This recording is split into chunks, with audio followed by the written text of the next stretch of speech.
During pregnancy, a woman's body creates ideal conditions for the growth and protection of the fetus. However, even the placenta, the body's primary barrier between mother and child, cannot stop plastic nanoparticles from crossing through. A research team led by Antonio Ragusa made a landmark discovery when they detected microplastic particles in the human placenta for the first time. Their findings showed that plastic can penetrate a place where no artificial material had ever been found before, the very environment where new life begins. I was in a wonderful place in Italy, in Sardinia, a place called Piscinas, in Sulcis, in the southwest of Sardinia, where the old mining areas are. It's a very remote, beautiful spot where there's nothing around for 6 or 7 kilometers. While I was walking, I suddenly saw these bright, colorful, sparkling things on the beach. I asked my wife, "What is this?" She looked at me a little puzzled and said, "Well, it's plastic." I said, "Plastic? How could plastic get here when there's nothing for 7 or 8 kilometers in any direction?" She looked at me again, with an expression that made it clear how little I understood, and said, "It comes from the sea, of course." And that's when something clicked in my mind. If plastic can spread through the ocean and end up in such untouched places, then it could also reach the inside of the womb, and so inside the bodies of babies. Naturally, from that intuition, I started pursuing this line of research. I'm a gynecologist.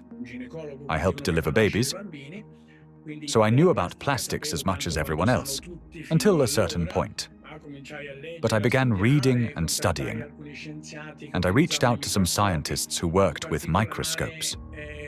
One of them was a brilliant professor working on the opposite side of Italy, in the Marsh region. She used a Raman microscope. A Raman microscope allows you to examine tissues and determine whether they have plastics inside them.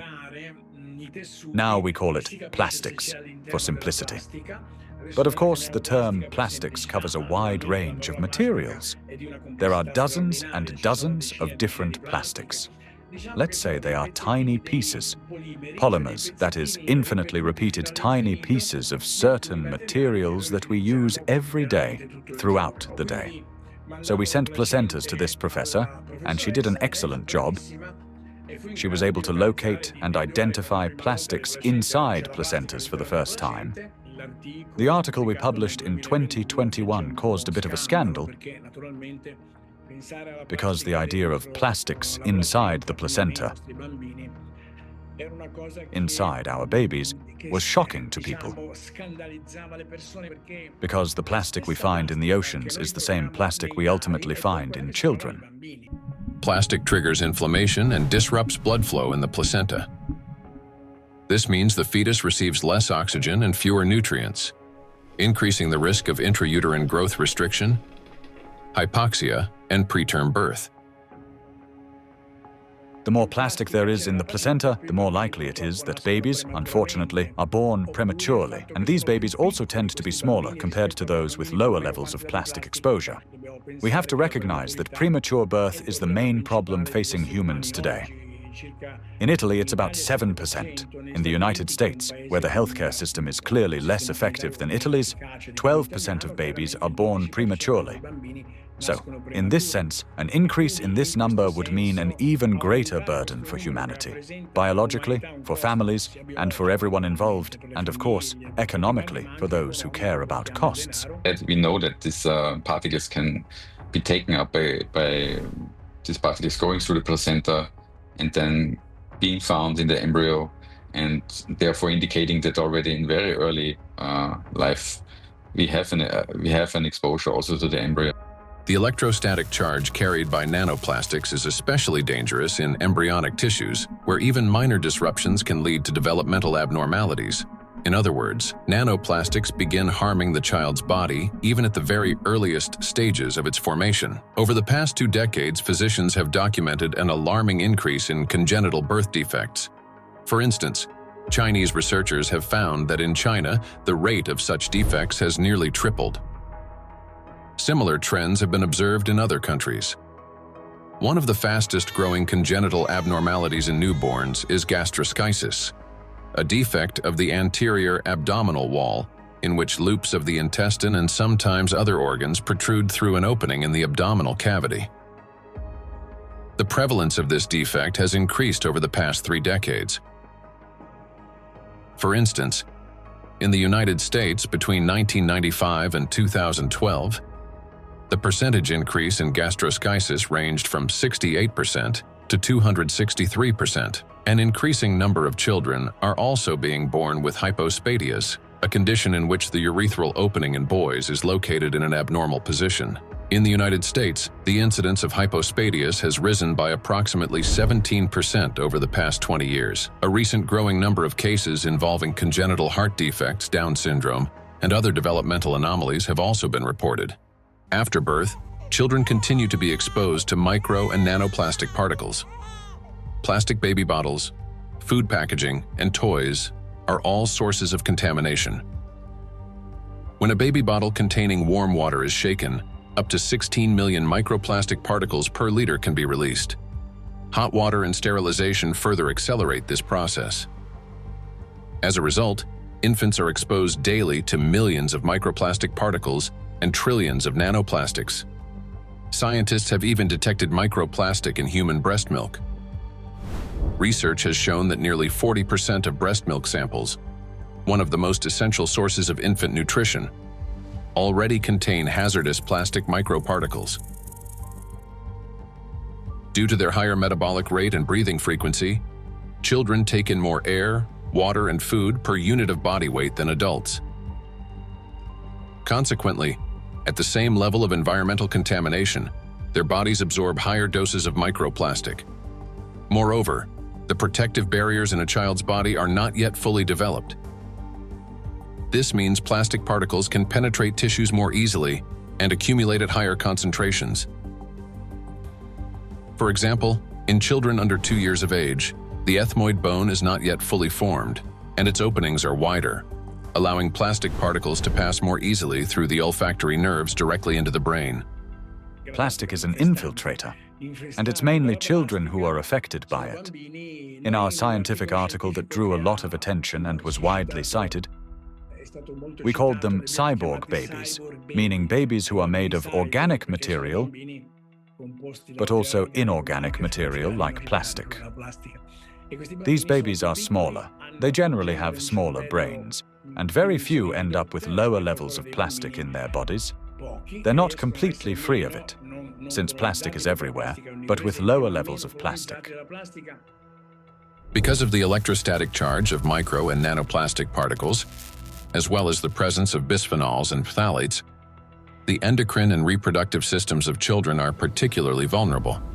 These substances interfere with the formation and development of the reproductive organs, potentially leading to infertility later in life. Given scientific projections that by 2045 humanity could face widespread infertility, children born after 2020 may have a high likelihood of being unable to conceive their own offspring. I have 2 little daughters, and for me personally, everything we have just heard is terrifying. The truth is that we still don't fully understand the catastrophic consequences of our children being exposed to micro nanoplastics. Or, as Dr. Ragusa put it, they have become cyborg children. We're only beginning to grasp the full scale of this reality.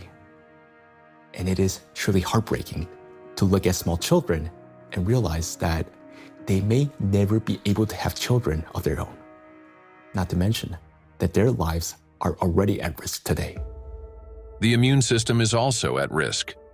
In early childhood, it is still learning to distinguish between friends and foes. Exposure to microplastics can disrupt this process, increasing the risk of allergies, eczema, food intolerances, and even autoimmune diseases. But it also has long-term consequences by which cell programming determines diseases that will then manifest themselves when a person reaches adulthood. That is, at 40 or 50 years of age. And these are diseases that are currently overwhelming, if not outright damaging, our world. They're the so-called non-communicable diseases: obesity, hypertension, diabetes, and metabolic syndrome. A child's brain is especially vulnerable in the first years of life, a critical period of rapid nervous system development when neurons are formed and complex neural connections are established. However, electrostatically charged nanoplastic can interfere with these delicate processes by inducing inflammation, damaging immature nerve cells, and impeding their development. As a result, memory, attention, and learning abilities may be impaired, and emotional instability can arise. Over time, this may manifest as anxiety, learning difficulties, and episodes of aggression. In addition, studies indicate a potential link between exposure to micro and nanoplastic and the development of autism spectrum disorders. Given the breadth of damage that electrostatically charged micro and nanoplastics can inflict on the human body, the scientific community may need to examine their possible role in the rapid rise of autism more closely. For me as a father, it is heartbreaking to realize how truly defenseless our children are. Micro and nanoplastics start affecting them from the very moment of conception, persist throughout fetal development, and continue their impact after birth. Unfortunately, the illnesses that we have already discussed are not the only conditions that micro and nanoplastics can trigger in children. According to statistics, sudden infant death syndrome is among the leading causes of mortality in infants under 1 year old.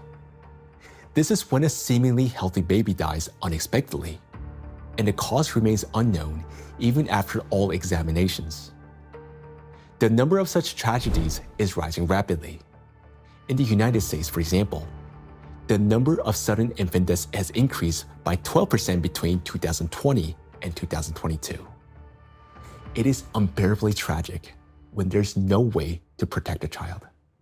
Since nanoplastics can cause chronic inflammation in any tissue they penetrate, they can disrupt the formation of neural connections even before birth, including in the regions of the fetal brain that control breathing and heart function. After birth, the damaging influence of electrostatically charged nanoplastics continues. An infant's nervous system is still developing and remains highly unstable. Therefore, even minor disturbances in signal transmission can lead to respiratory or cardiac arrest.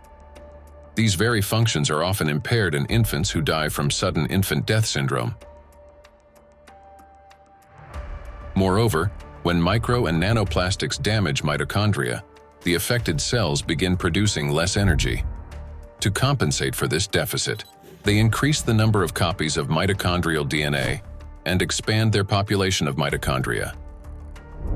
Studies have shown that children who died from sudden infant death syndrome had a significantly higher number of mitochondrial DNA copies in their cerebral cortex compared with control groups, suggesting that this number may serve as a biomarker in cases of sudden infant death syndrome.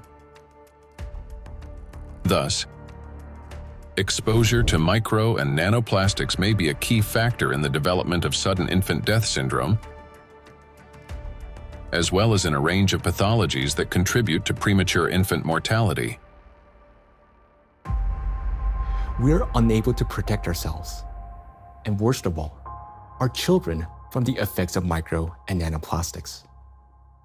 While modern diagnostic equipment capable of accurately identifying the true causes of disease and death is still not available everywhere, we can say with high degree of confidence that nanoplastics contribute to the development of many illnesses and may accelerate their progression.